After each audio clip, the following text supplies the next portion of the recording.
Shabbat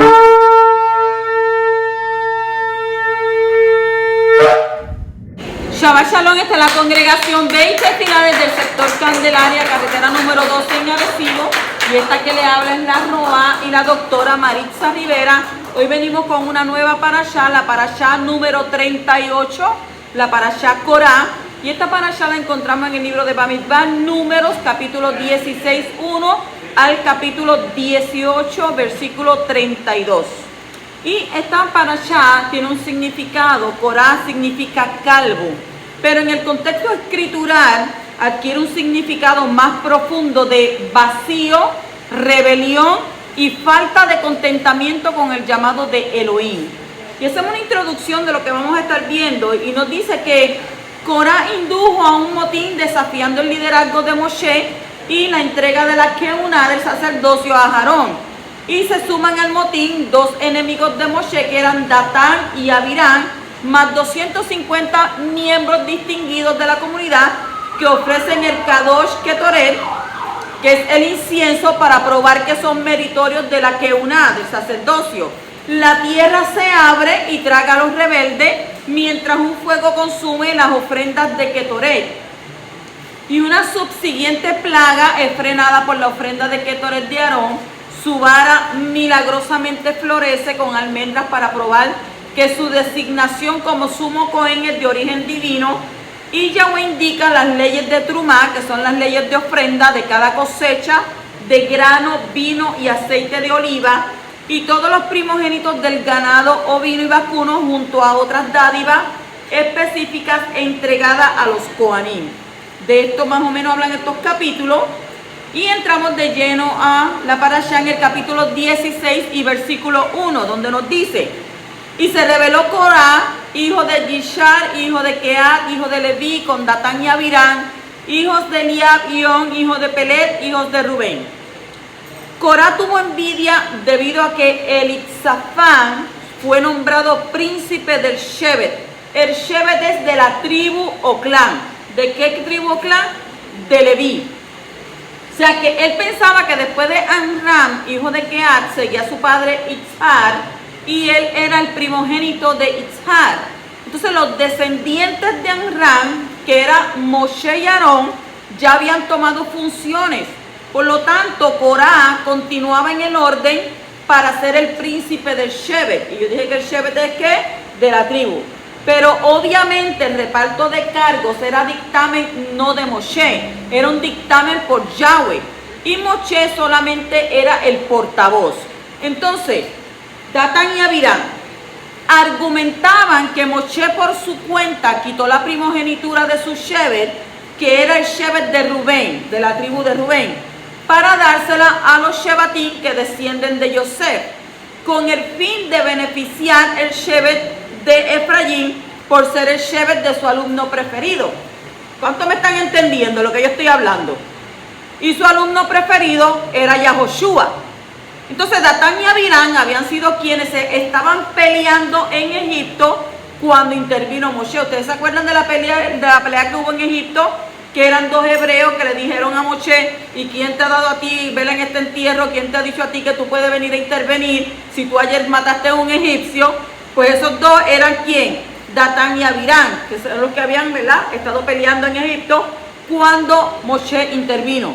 Entonces más tarde quisieron contradecir a Moshe y probar que el man también descendía en Shabbat.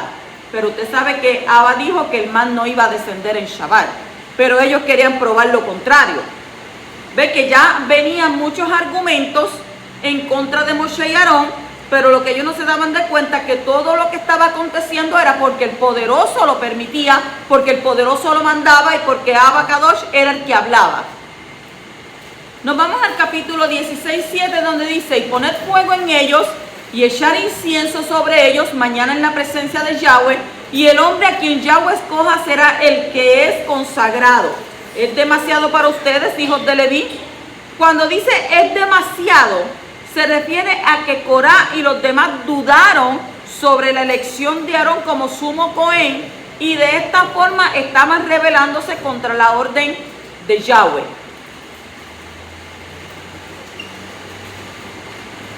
Si continuamos en el capítulo 16, 12 dice: y envió Moshe a llamar a Datán y Abirán, hijos de Eliab, pero contestaron: no subiremos.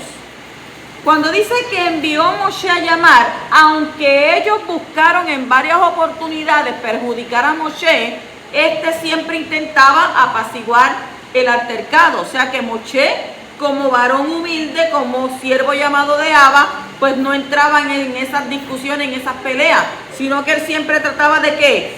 De mantener la paz. En el capítulo 16, 13 también nos dice: no es suficiente que nos hayas sacado de una tierra que emana leche y miel para que muramos en el desierto, sino que también te estás haciendo un príncipe sobre nosotros. Qué tremendos son. Yahweh los está sacando de Misrayim, una tierra donde era una tierra de esclavitud, de dolor, una tierra donde ellos estaban pisoteados, y ellos se atreven a decir que nos sacaste de una tierra que fluye leche y miel para matarnos en el desierto. Cuando dice matarnos en el desierto, es porque le reprocharon que Moshe les dijo que no entrarían a Eretz Israel, sino que ellos iban a permanecer ¿qué? En el desierto hasta fallecer. Por eso es que ellos vinieron: ay, nos sacaste de allá para meternos en esto. Hay que ser conscientes, ¿verdad?, de las palabras que salen por nuestra boca.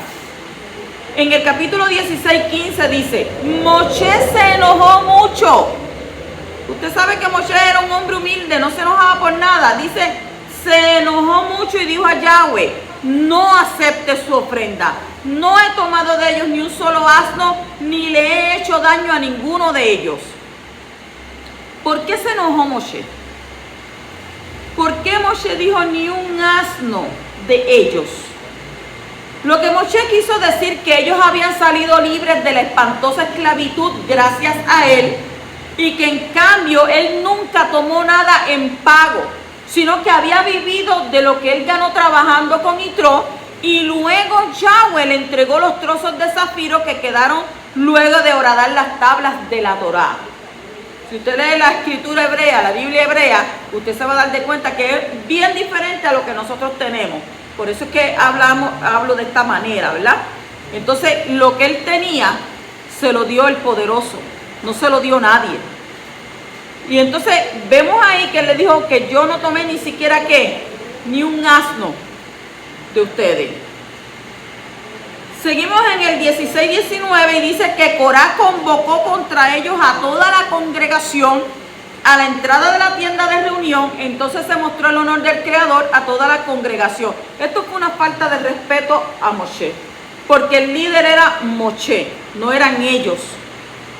Entonces, cuando dice que él convocó, que Corá convocó, durante la noche se dirigió a los dirigentes de todos los Shebatim para incitarlos contra Moshe y a Aarón.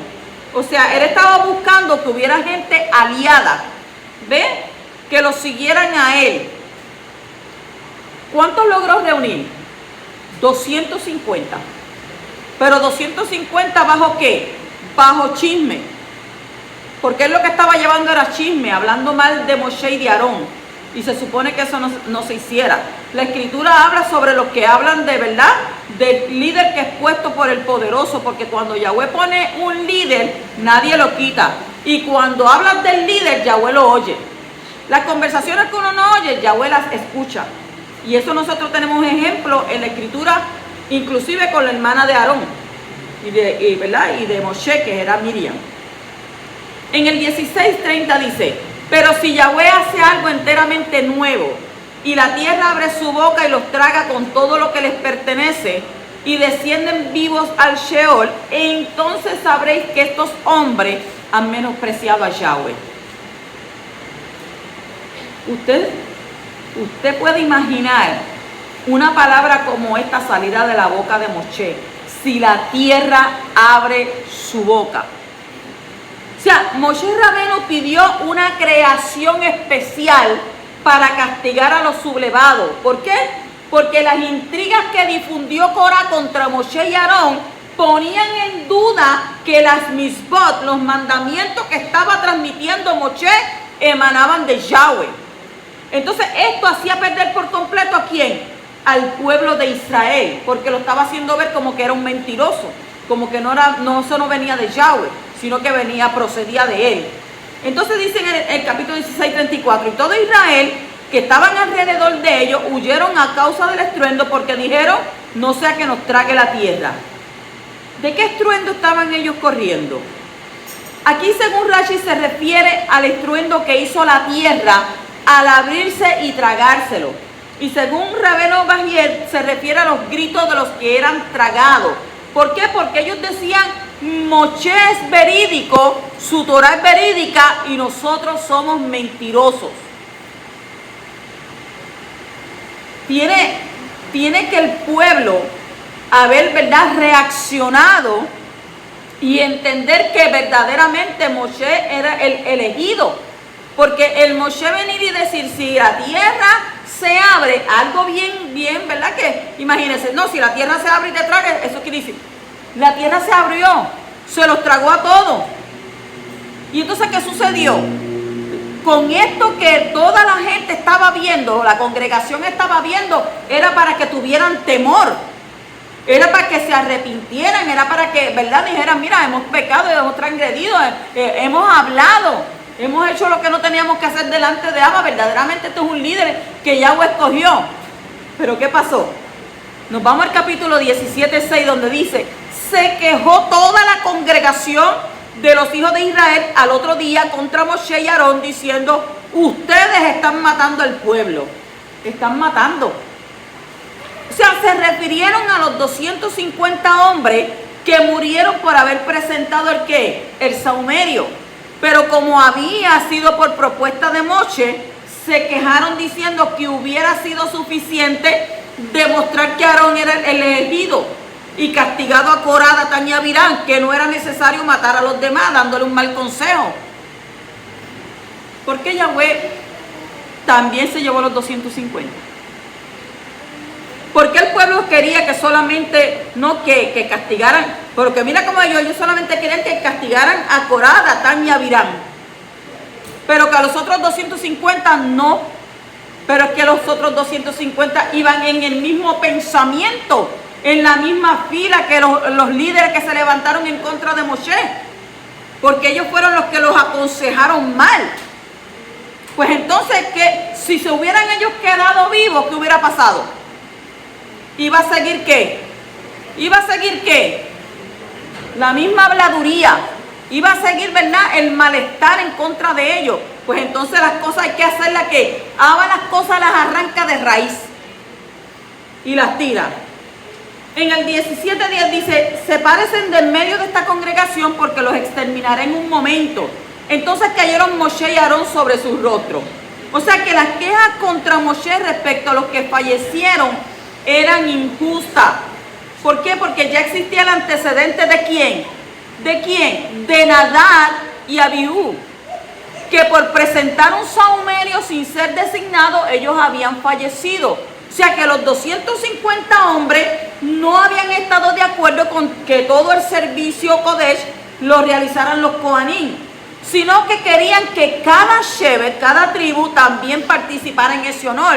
Y como ellos eran primogénitos, que se rebelaron al cambio de ¿qué? ¿Hecho por quiénes? Porque usted sabe que primero eran los primogénitos, pero después cogieron a los Levín. Al cambio hecho por los Levín. Entonces, ¿qué les quitaba entonces a ellos? Les quitaba esa prerrogativa y estaban conscientes del peligro de la prueba. Usted sabe que el que enciende saumerio sin el permiso de Abba, ¿qué es lo que iba a pasar?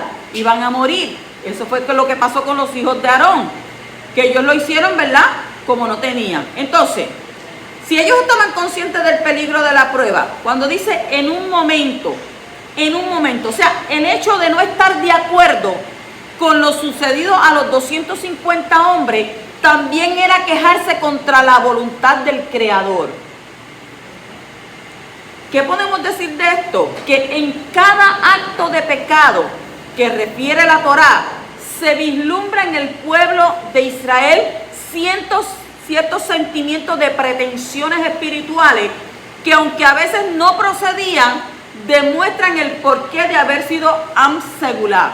Am Segula es pueblo elegido. En el 17:27 dice, hablaron los hijos de Israel a Moshe diciendo, he aquí han muerto de nosotros, han perecido de nosotros y todos pereceremos. ¿Ven? Aquí hay tres expresiones, pero son tres expresiones de fallecimiento, porque se refieren a las tres formas de muerte que tuvieron los rebeldes. ¿Cuáles son esas? Número 1, la tierra tragó a Corá, a Datán, a Abirán y a todos los suyos. Número 2, los 250 murieron quemados, porque ellos hicieron allí sahumerio. Y número 3, los que se quejaron, los que dijeron, que por culpa tuya, que mira para allá, que es cierto. Dice que los que se quejaron murieron de una plaga. Entonces, ¿es justo Abacadosh o no es justo? Pasamos al 17:28 donde dice, pues todo el que se acercara al santuario del Creador morirá, ¿acaso terminaremos pereciendo?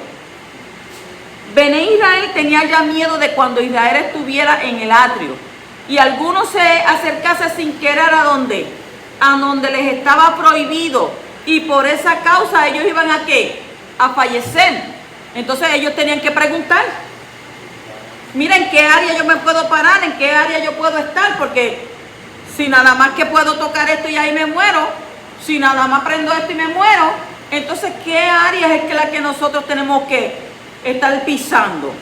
Por eso en el 18:1 nos dice, entonces Yahweh dijo a Aarón, tú y tus hijos y tu casa paterna contigo llevaréis la culpa en relación con el santuario, y tú y tus hijos contigo llevaréis la culpa en relación con vuestra keuná, con vuestro sacerdocio. O sea, el versículo quiso decir que le dijo a Moshe que le comunicara a Aarón que cargarán, que ellos iban a cargar. ¿Con qué iban a cargar?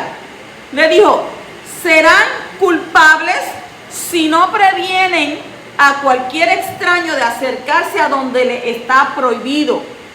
Y cuando le dijo por vuestra keuná, era de prevenir a los levín sobre no realizar nada que correspondiera a quién, a los coanín. O sea, los levín no podían hacer el trabajo de los coanín y los coanín los del levín. Entonces, si ellos permitían eso, la culpa era de ellos. Fue lo que habla quiso decir. Por eso vamos al 18 donde dice, también tus hermanos, la tribu de Leví, la tribu de tu padre, acércalos contigo para que te acompañen y te sirvan, y tú y tus hijos contigo estarán delante de la tienda del testimonio. Te acompañan. ¿A qué le iban a acompañar? Para colaborar en prevenir a los extraños de no acercarse donde les estaba prohibido. Y cuando dice te sirvan, cuidando la entrada del Mishkan y más tarde los portones del Beit Hamikdash. O sea, allí no podía entrar cualquiera.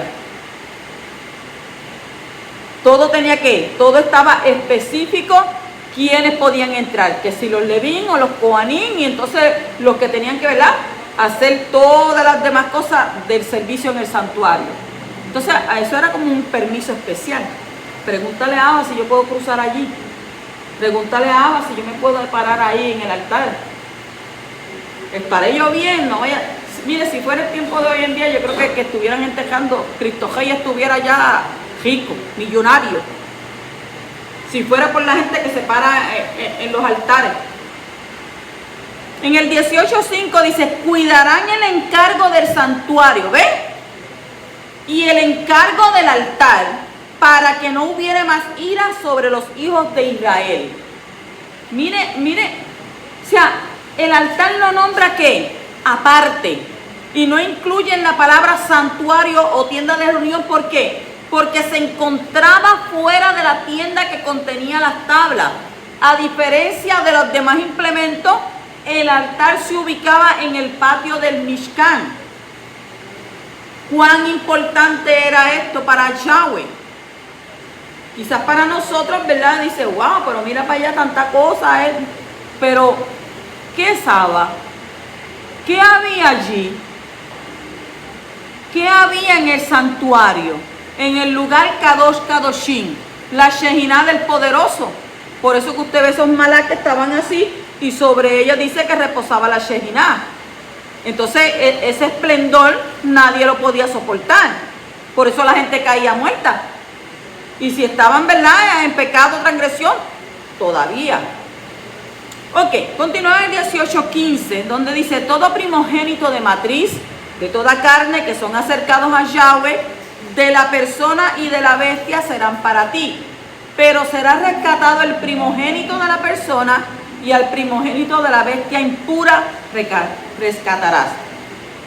Cuando dice bestia impura, se refiere al burro o al asno, que es la única bestia, présteme atención, es la única bestia que la Torá ordena que su primogénito es sagrado y que debe rescatárselo, pues no es apto para Corbán.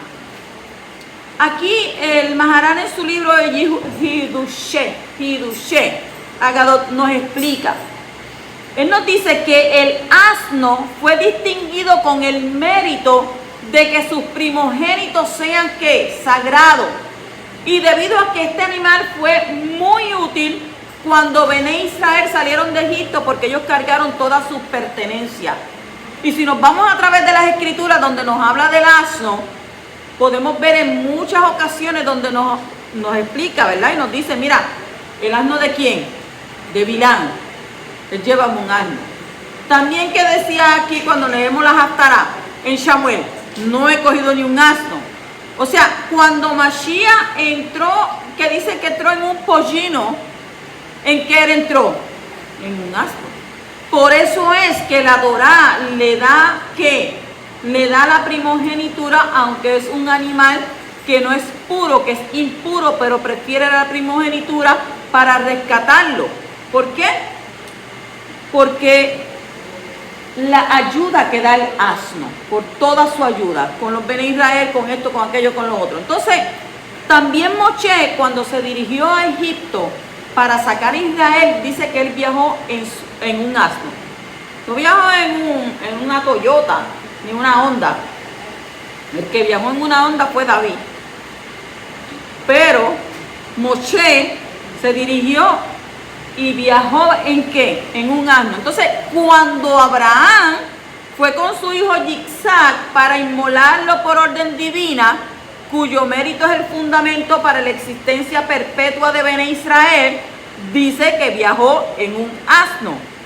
O sea que esto contiene un mensaje para el ser humano y es enseñar a ser agradecido con aquellos que lo han ¿qué? Beneficiado. Por eso el poderoso dijo que el primogénito del asno había que rescatarlo. No dijo el primogénito de la serpiente, ni el primogénito de acá de este cordero y de aquello. No, del asno, porque el asno, ¿qué hace? Un burro de carga. Que no nos podemos, ¿verdad?, confundir. Ok, seguimos el 18-19. Dice, todas las porciones separadas, que es terumá, de las cosas consagradas que los hijos de Israel ofrezcan a Yahweh, las he dado a ti, a tus hijos y a tus hijas contigo, como porción perpetua. Es un pacto permanente de sal delante de Yahweh para ti y para tu descendencia contigo. La Torah dice que nosotros somos la sal de la tierra. Y si la sal se vuelve insípida, no tiene sabor. Entonces, cuando dice de sal, pacto de sal, significa que el pacto no será anulado. ¿Ve? El pacto no será anulado en similitud a la sal que nunca se descompone. Es lo que quiere decir ese texto.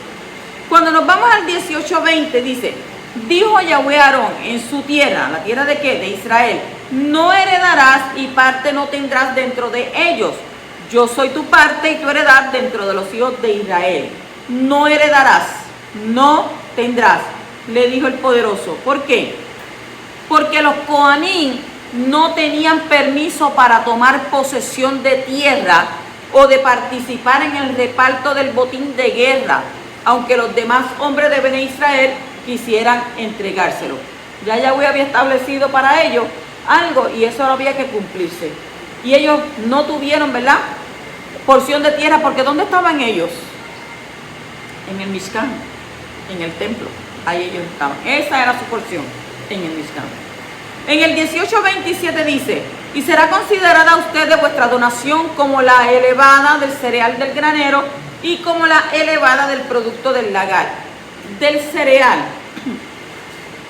En el granero el agricultor separaba una cantidad de grano para el Cohen que se llama terumá gedolá.